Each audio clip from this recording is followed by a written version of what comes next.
नमस्कार, हर खबर देख रहे हैं आप। मैं हूं आपके साथ नैना शांडिल्य। रुख करेंगे खबरों की ओर।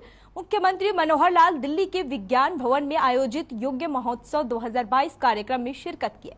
वहीं इस दौरान उनके साथ केंद्रीय आयुष मंत्री सर्बानंद सोनोवाल, श्रम एवं रोजगार मंत्री भूपेंद्र यादव, सिक्किम के मुख्यमंत्री प्रेम सिंह तमांग मौजूद रहे। मुख्यमंत्री मनोहर लाल ने कार्यक्रम को संबोधित करते हुए कहा कि योग को सभी के जीवन का अंग होना चाहिए। योग को हर किसी को अपने जीवन में अपनाने की जरूरत है।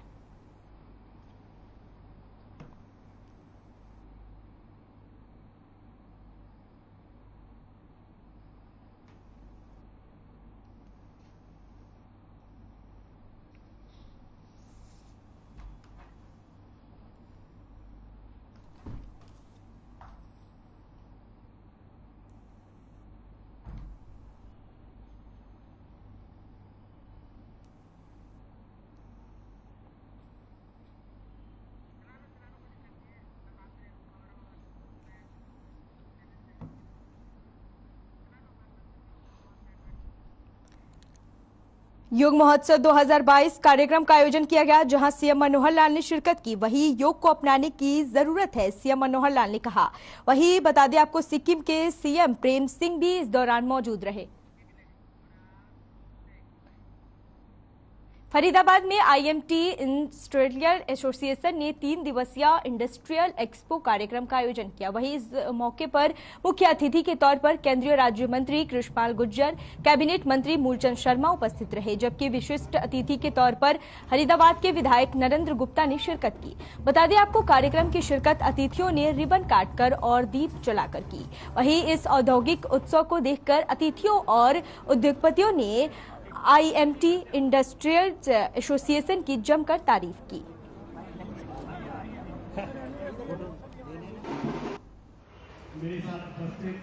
हम आप ये कहते हैं ना कि एक आश्चर्य और एक कहते हैं कि करिश्मा करना। आप हमें इन शब्दों का यूज इसलिए कर रहा हूँ क्योंकि किसी को भी इतनी उम्मीद नहीं थी। आपने देखा कि हमारे बीच में केंद्रीय राज्य मंत्री श्री कृष्णपाल गुर्जर जी थे, कैबिनेट मिनिस्टर मूलचंद शर्मा जी थे, विधायक नरेंद्र गुप्ता जी थे। उनको सबको की सराहना हमें मिली है और सबको ने हमें इतना सराहा है कि क्योंकि उनको भी विश्वास नहीं था कि हम आईएमटी इंडस्ट्री एसोसिएशन फरीदाबाद इतना अच्छा काम कर रही है अपने भाइयों के प्रोडक्ट को प्रोत्साहन के लिए, डिस्प्ले के लिए, रोजगार के लिए। तो हाँ, आज देखो पूरी मेरी आईएफ टीम, हम सभी बहुत ज़्यादा उत्साहित है जी। इसमें सबसे ज़्यादा श्रेय मैं अपनी आईएफ टीम को देना चाहता हूँ। देखिए, आज आईएमटी फरीदाबाद में आईएमटी एसोसिएशन द्वारा इंडस्ट्रियल एक्सपो का आयोजन यहाँ पर किया है। तमाम कंपनियों ने अपने अपने जो उत्पाद हैं उन सबकी प्रदर्शनी यहाँ पर लगाई है और एक छत के नीचे तमाम उद्योगों के उत्पाद यहाँ पर उनका दिखाया गया है। इससे मैं समझता हूँ इंडस्ट्रियल ग्रोथ भी होगा, नौजवानों को रोजगार भी मिलेगा और तमाम लोगों को एक छत के नीचे तमाम उद्योगों के बारे में, उत्पादकों के बारे में जानकारी मिलेगी। हमारे केंद्रीय मंत्री कृष्णपाल गुर्जर जी हैवी इंडस्ट्रीज मंत्री हैं और केंद्र में देश के प्रधानमंत्री आदरणीय नरेंद्र मोदी जी और प्रदेश के मुख्यमंत्री मनोहर लाल मुख्यमंत्री जी और केंद्र में केंद्र की सहायता से प्रदेश में ज़्यादा उद्योग लगा रहे हैं, हाईवेज निकाल रहे हैं और इन सबको बढ़ाकर केंद्र के बिना हम कुछ नहीं कर सकते। और केंद्र की जितनी मदद प्रदेशों को मिल रही है उद्योग को बढ़ाने के लिए, मैं केंद्र नेतृत्व का धन्यवाद करता हूँ और प्रदेश के मुख्यमंत्री का धन्यवाद करता हूँ। और मैं कहता हूँ कि आज फैक्ट्रियाँ जैसे मान लो पलवल और गुड़गांव फरीदाबाद जैसे हाईवेज दिख रहे हैं, दूरियां बहुत कम हो गई हैं। पहले इसलिए उद्योग की मांग करते थे हमारे जिले में हो, नज़दीक हो। आज तो जो केजीपी केएमपी बना है और गुड़गांव में मानेसर जाए तो बहुत नज़दीक दूरियां तय होती है। कुरुक्षेत्र की अनाज मंडी में कांग्रेस विधायक दल की ओर से विपक्ष आपके समक्ष कार्यक्रम का आयोजन किया गया, जिसमें पूर्व मुख्यमंत्री और नेता प्रतिपक्ष भूपेंद्र सिंह हुड्डा ने शिरकत की, जहां उन्होंने नगर की जनता सहित कई व्यापारिक, कर्मचारी और श्रमिक सामाजिक संगठनों के प्रतिनिधियों से मुलाकात की।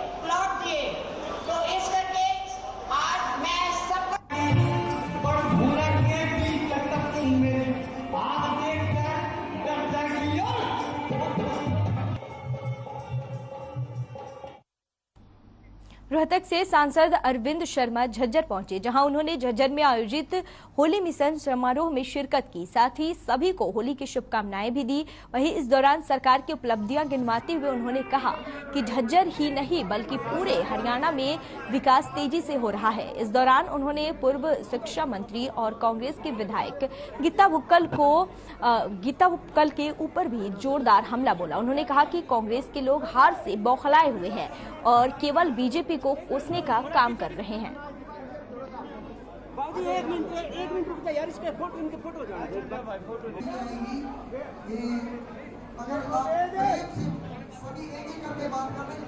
तो कोरोना में चला गया, कोविड में चला गया, तो इसलिए श्याम प्रेमियों ने बाबा खाटू श्याम जी की चौकी रखी है। होली के मौके पर होली मिलन समारोह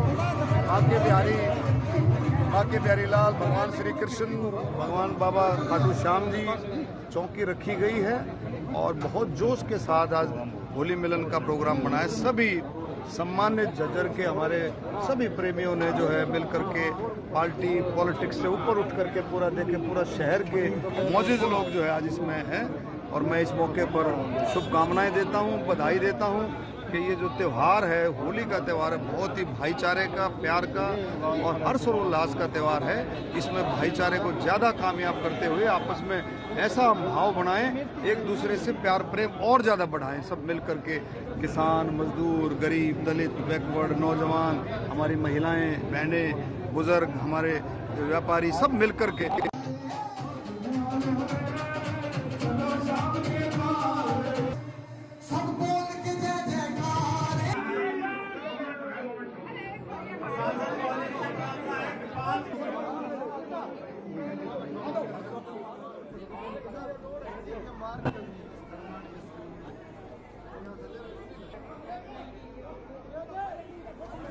झज्जर में होली मिशन समारोह का आयोजन किया गया। बता दें आपको, जहां सांसद अरविंद शर्मा ने शिरकत की, वहीं अरविंद शर्मा ने कांग्रेस सरकार पर जमकर निशाना साधा।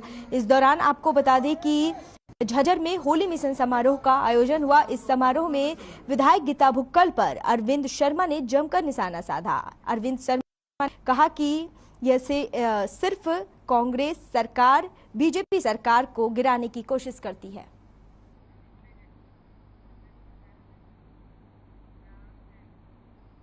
महम के गांव खेड़ी में आपसी रंजिश को लेकर गोलियां चलने का मामला सामने आया है, जिसमें एक शख्स गोली लगने से बुरी तरह से घायल हो गया।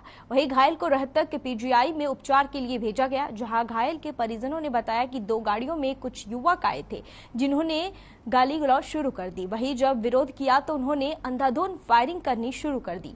इस बीच आपको बता दें कि एक शख्स को गोली लग गई। परिजनों ने बताया कि मामले की सूचना पुलिस को दी गई।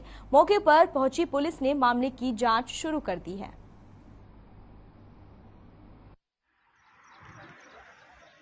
खेड़ी में गोली चलने की सूचना मिली थी। पापा सरपंच उसका संजय बटियानिया नहीं आ रहा जो हमारे गुआंड में उनका भाई फौजी का उसकी चुकरे साड़ा सूड़ा है, उसकी फीस देगा 1.5 लाख रुपए। उसके केस लुआ दिया, हम तीनों बैठा दिए। हम बोले महाजी मार दो, कोसा दो नहीं है। बोला देख मेरी नहीं बस आओगी, ऊपर बात कर रहे हैं सच्चो के लिए और मन लाना पड़ेगा और लांदे जी बदली करवाया गया जब उन्हें जानी है। तो भीतर भी गए तुम? नहीं जी मैं नहीं गया, जो बलराम के लाग गया केस। अच्छा, बलराम का लाग गया। पैसे मारा दे दिए हमारे भाई ने, कप्तान ने जो झड़ा बन रहा है सफाई के लिए। अगर इन तो अपनी तरफ रख ले, भलाई ले ले समाज से या मान ले परिवार से। खेड़ी में गोली चलने की सूचना मिली थी। सूचना पर हम आए हैं यहाँ और जो शमशेर सिंह घायल था उसको इलाज के लिए पीजीआई रेफर हो गया। तो कुछ पता चल सका क्या? जांच जारी है अभी, जांच। 3 राज्यों को आपस में जोड़ने वाला सहारनपुर कुरुक्षेत्र हाईवे लंबे समय से चुनाव के समय राजनीतिक पार्टियों के लिए एक मुद्दा बना रहा। वहीं सत्ता में आने के लिए राजनीतिक दल इस रोड को 4 लेन किए जाने के वादे कर सत्ता पर तो काबिज हो जाते हैं, लेकिन उसके बाद इस दिशा में कोई काम नहीं किया जाता है, जिसके बाद लोग अपने आप को ठगा सा महसूस करते हैं। ऐसे में ये हाईवे का लगातार खस्ता हाल होता जा रहा है और इस मार्ग को लेकर लोगों का गुस्सा भी बढ़ रहा है। वहीं भाकियू ने तो अब इस खस्ताहाल रोड को बनवाने के लिए आंदोलन करने का भी ऐलान कर दिया है, जिसको लेकर भाकियू 21 मार्च से रोड जाम करने की पूरी तैयारी में है, जिसको लेकर भाकियू नेताओं ने शहर में स्थानीय दुकानदारों से भी इस आंदोलन में भाग लेने के लिए समर्थन मांगा है।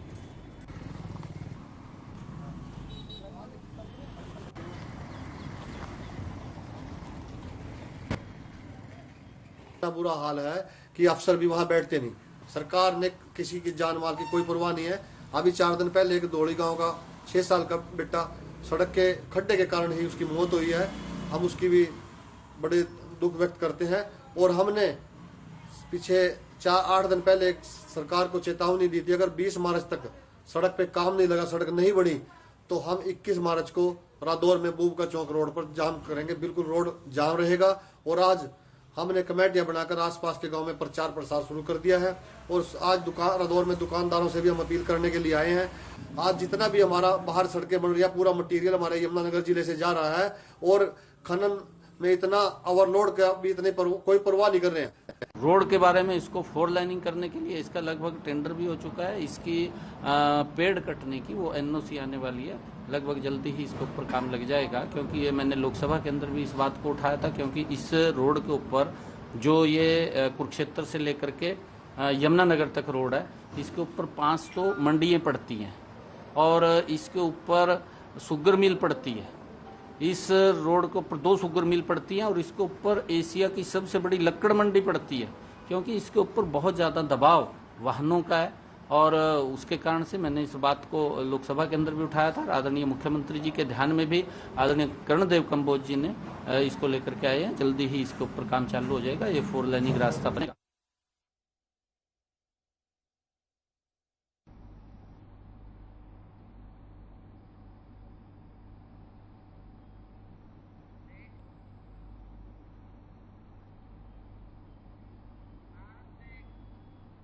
हरियाणा सरकार ने दिव्यांगों को रोजगार देने के लिए नई रणनीति तैयार करके उसे मूर्त रूप देना शुरू कर दिया है, जिसके तहत हरियाणा प्रदेश में बीटा दूध की 50,000 एजेंसियां प्रदेश के सभी 22 जिलों में 5 मिल्क प्लांटों के माध्यम से आवंटित की जाएगी, जिसमें दिव्यांगों को 10% आरक्षण दिया गया है। जिसके अलावा प्रदेश के 22 जिलों में 20,000 हरित रिटेल स्टोर में भी रोजगार देने के लिए दिव्यांगों को कोटा दिया गया है।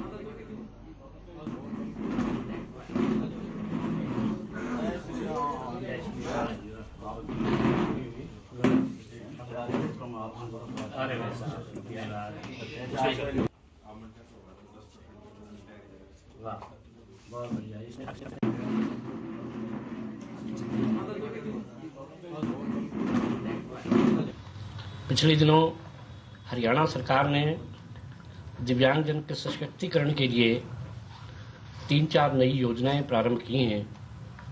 इस अवसर पर मैं उन योजनाओं के बारे में आपसे बातचीत करने के लिए कुछ वार्तालाप करने का इच्छुक हूँ। उस नाते मैं बताना चाहता हूँ कि हरियाणा के गजट में अभी गजट नोटिफिकेशन जारी करके हमने 2 योजनाएं शुरू की हैं, दोनों रोजगार से संबंधित हैं, जिसमें बीटा दूध की एजेंसियां जो 14 मार्च 2022 तक सायंकाल 5 बजे तक ऑनलाइन निवेदित की जा सकती हैं। आवेदन पत्र उसका प्रस्तुत किया जा सकता है, ऑनलाइन बुक करना है। हरियाणा में 5 हमारे मिल्क प्लांट हैं, सभी 22 जिलों को उन मिल्क प्लांटों के साथ हमने जोड़ दिया है। 50,000 बीटा के एजेंसियां हम हरियाणा में देने वाले हैं, जिसमें 10% आरक्षण दिव्यांगजन का है। 20 का हमने रोस्टर रजिस्टर बनाया है।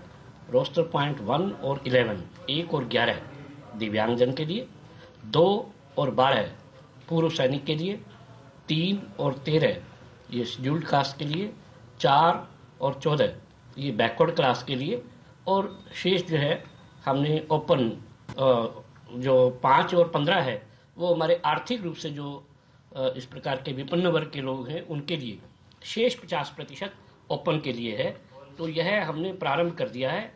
इसमें 50,000 रुपये धरोहर राशि देनी है, 10वीं कक्षा की अर्हता चाहिए, और इसके अलावा 500 रुपया प्रार्थना पत्र के साथ में नॉन रिफंडेबल शुल्क लगेगा। हरियाणा स्कूल शिक्षा परियोजना परिषद ने चिकित्सा शिविर का आयोजन करवाया। इस जिला स्तर शिविर का आयोजन सचिवालय कॉलोनी के जिला परियोजना संयोजक कार्यालय में किया गया। वहीं इस अवसर पर शिविर में हरियाणा के राज्य आयुक्त राजकुमार मक्कड़ मुख्य अतिथि के तौर पर यहां मौजूद रहे। इस दौरान कार्यक्रम में मौजूद राजकुमार मक्कड़ ने कहा कि राज्य सरकार द्वारा दिव्यांगजनों के लिए शिक्षण संस्थाओं में 18 साल तक के बच्चों को निःशुल्क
क्लासेस स्मार्ट बोर्ड दिए हैं।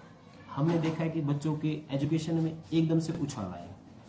मीन्स बच्चे काफ़ी क्रिएटिव हो गए हैं। बच्चे चाहते हैं कि वो स्मार्ट क्लास लगाएं और मैं तो यही कहूँगा कि अभी हमें जितनी स्मार्ट क्लासेस मिली है, अगर हर रूम के अंदर एक स्मार्ट क्लास हो तो आई थिंक बच्चे काफ़ी हाई लेवल तक एजुकेशन गेन कर सकते हैं। कुरुक्षेत्र के शाहबाद हल्का विधायक रामकरण कला ने राजकीय स्कूल चढ़ूनी में 6 कमरों के भवन निर्माण का शुभारंभ किया। इस दौरान उन्होंने कहा कि राजकीय स्कूलों में प्राइवेट स्कूलों की तर्ज पर सभी आधुनिक सुविधाएं उपलब्ध करवाना राज्य सरकार का मुख्य लक्ष्य है। साथ ही उन्होंने कहा कि सरकार की ओर से लगातार करोड़ों रुपए का बजट स्कूलों में सुविधाएं उपलब्ध करवाने के लिए जारी किया जा रहा है और स्कूलों के विकास का यह कारवां निरंतर चलता रहेगा। सरकार के इन प्रयासों से अब छात्रों को सरकारी स्कूलों में भी आधुनिकतम सुविधाएं उपलब्ध हो रही है।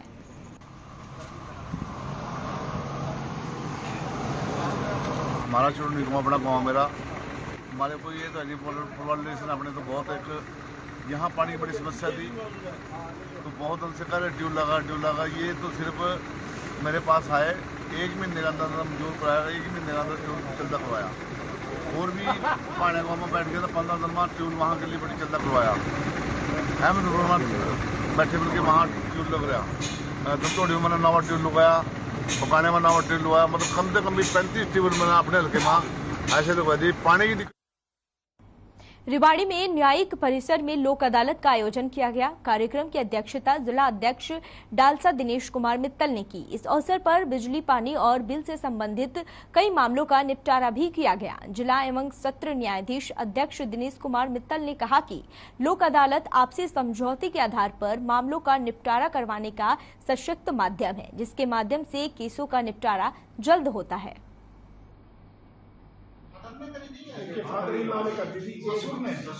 सारे देश में नेशनल लोक अदालत का गठन किया गया है। पूरे देश में सुप्रीम कोर्ट नेशनल लोक अदालत का गठन किया गया है। इसमें हर जिले में, हर तहसील में, सब जगह नेशनल लोक अदालत लगाई गई है। हमारे रेवाड़ी में भी सारे जजीज जो है बैठे हुए हैं और नेशनल लोक अदालत लग रहे हैं। बहुत से लोग आए हैं नेशनल लोक अदालत में, काफ़ी केसों का समझौता हुआ है। MACT motor accident claim tribunal में हमने तकरीबन 50 केस में राजीनामा कराया है और तकरीबन 4 करोड़ रुपए का मुआवजा जिनकी डेथ हो गई है मोटर एक्सीडेंट में या जिनकी चोट लगी है उनके जो वारिसों को दिलवाया गया है। और जो है 1-2 हज़ार के तकरीबन हमने कैंसिलेशन जो बिजली बोर्ड की है या जो पुराने पुलिस में फाइलें पड़ी थी उनको वो ख़त्म किया गया है। और तकरीबन 50 केसेज नेशनल नेगोशिएबल इंस्ट्रूमेंट के चेक केसेज उसका निपटारा किया गया है।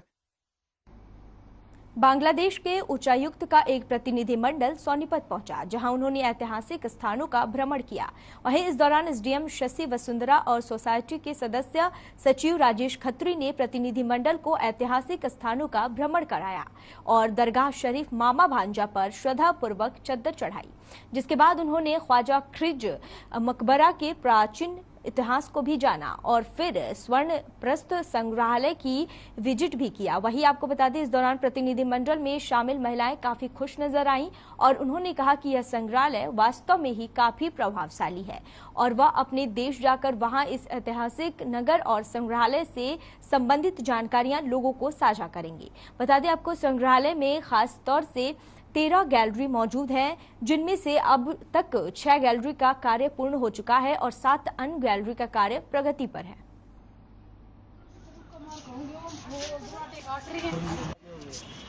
आज बांग्लादेशी हाई कमिश्नर साहब का और उनके साथ उनके ट्रूप का यहाँ पर आज दौरा रहा, जिन्होंने सोनीपत में दार्शनिक स्थलों का जो है वो भ्रमण करा, जिसमें खिज्र का मकबरा और हमारा यहाँ म्यूजियम, एक मामा भांजा चौक पर जो दरगाह है नसीरुद्दीन ख्वाजा नसीरुद्दीन की, वो देखी। और वो पूरा डेलीगेशन यहाँ पर सोनीपत की संस्कृति से और सभी से काफ़ी प्रभावित रहा और बहुत खुश होकर वो सब यहाँ से रहते हैं। It's a very good opportunity, a rare opportunity for me to visit Sonipat. It's a very historical place and it's very close to Delhi, but we could not come earlier. But finally I could come here and see all the important historical things, especially this museum. It is amazing. You are trying to have a very good museum portraying all this history of this region. फिलहाल के लिए इस bulletin में बस इतना ही। मुझे दीजिए इजाजत। देखते रहिए हर खबर। नमस्कार।